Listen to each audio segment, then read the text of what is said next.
नमस्कार दोस्तों, स्वागत है आप सभी का हमारे इस यूट्यूब चैनल पर। हमारी वीडियो को देखने के लिए आप हमारे चैनल को सब्सक्राइब करना ना भूलें और साथ ही जो साइड में बेल आइकन भी आपको दिखाई दे रहा है, आप उस पर भी क्लिक कर दें ताकि हमारी वीडियो का लिंक सबसे पहले आप तक पहुँचे और ज्योतिष संबंधी सभी जानकारियाँ आपको विस्तार से मिलती रहें। आज हम बात करेंगे पितृदोष के बारे में।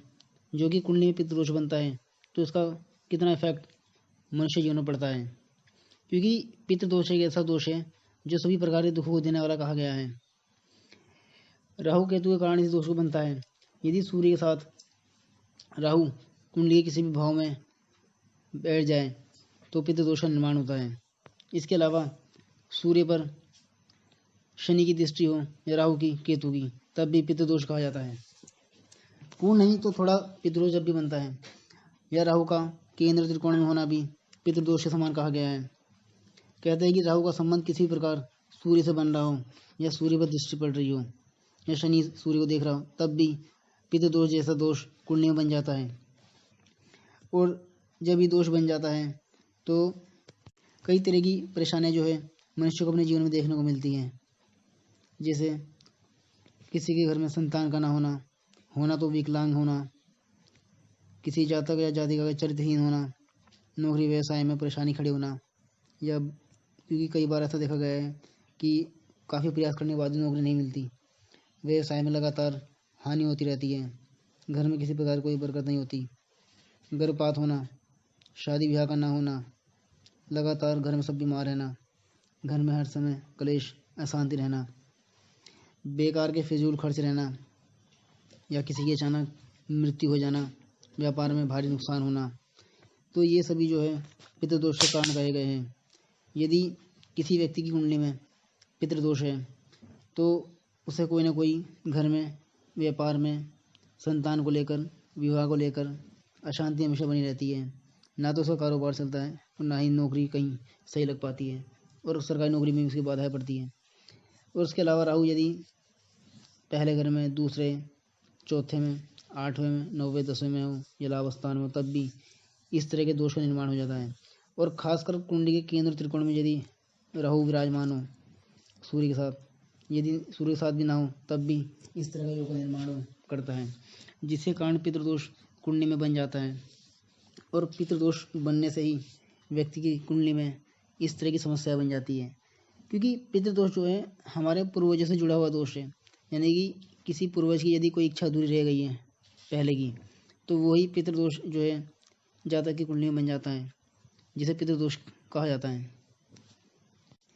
तो इसलिए यदि इस तरह की समस्याएं किसी के साथ हैं या किसी को आ रही है तो इस तरह पता लगा सकता है कि राहु का संबंध सूर्य के साथ साथ यदि चंद्रमा से भी हो जाए, खासकर भाग्य स्थान में या चतुर्थ स्थान में, द्वितीय स्थान में, सप्तम में यदि होता है तो शादी ब्याह में दिक्कत आती है। दशम में होने से पिता के साथ संबंध खराब, अनबन, नौकरी में, व्यवसाय में दिक्कत, और दूसरे स्थान में होने से परिवार में कलेश, मानसिक तनाव, लड़ाई झगड़े, पहले घर में होने से बुद्धि भ्रमित, किसी कार्य में मन न लगना। तो इस तरह की जो है समस्याएं देखी गई हैं। और ये समस्याएं जब भी खड़ी होती है जब राहु का संबंध सूर्य से किसी प्रकार बन रहा हो या सूर्य राहु की युति एक साथ हो गई हो। यदि आपकी कुंडली में भी इस प्रकार का कोई दोष बन रहा हो तो इसके लिए आप उपाय करके इस दोष से निजात पा सकते हैं, क्योंकि पितरों का दिन जो है वो अमावस्या दिन कहा गया है। अमावस्या जो है हर माह में एक बार आती है। अमावस्या दिन और शनिवार को आप इसका उपाय कर सकते हैं। इस उपाय को करने से जो है आपके जीवन में आने वाली सभी समस्या का हल होगा। उपाय ये है कि हर अमावस्या और शनिवार को आप जो है सरसों के तेल का दीपक पीपल के पेड़ पर सुबह शाम दोनों टाइम जलाएं और उसकी 7 बार परिक्रमा करें। साथ साथ थोड़ा मीठा जल भी आप पीपल पर चढ़ा दें और थोड़ा दूध भी, और साथ में 7 बार परिक्रमा करें। इस उपाय को करने से जो है आपका पितृदोष धीरे धीरे कम होगा।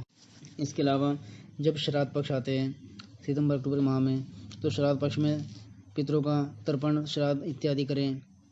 पंचमी, अष्टमी, नवमी, चतुर्दशी, अमावस्या, पूर्णिमा जो है पितरों के दान आदि करें। ओम नमो भगवते वासुदेवाय का नमः का जप 1 माला रोज नियम से करें। पीपल के पेड़ की पूजा करें, उसमें मीठा जल दे और तेल का दीपक नियमित जलाएं और उसकी 7 बार परिक्रमा करें। साथ साथ हनुमान बाबू को हनुमान चालीसा का पाठ करें। श्रीमद् भागवत का पाठ करना या उसे सुनना भी बहुत उत्तम उपाय है। इसे सुनने से भी जो है पितृदोष धीरे धीरे कम होता है। गाय को हरा चारा खिलाएं, पक्षियों को सप्त धान्य, चींटियों को और कुत्तों को रोटी खिलाए और चींटियों को भी जो है नियमित रूप से डालते रहें। ब्राह्मण कन्या भोज करवाएं। सूर्य को नियमित रूप से जल देने से भी पितृदोष कम होता है और गायत्री मंत्र का नियमित रूप से जाप करने से भी जो है परिवार के सदस्यों पे से पितृदोष कम हो जाता है। तो ये सभी उपाय यदि आप करते हैं तो आपको पितृदोष के द्वारा आने वाली सभी दिक्कतें आपकी धीरे धीरे कम हो जाएगी और आपको खुद ही इसका जो शांति आपको आ रही थी वो भी धीरे धीरे आपकी कम हो जाएगी। तो आज आप लोगों ने जाना पितृदोष के बारे में। हमारी और वीडियो आगे भी ऐसी आप लोगों के लिए आती रहेगी। आप हमारी वीडियो को लाइक करें, इसको शेयर भी कर दें ताकि वो लोग भी इससे जुड़ी हुई जानकारी ले लें। यदि कोई बात आप हमसे पूछना चाहते हैं तो हमारे दिए हुए मोबाइल नंबर पर आप संपर्क कर सकते हैं। सभी जानकारी आपको विस्तार से दी जाएगी। धन्यवाद।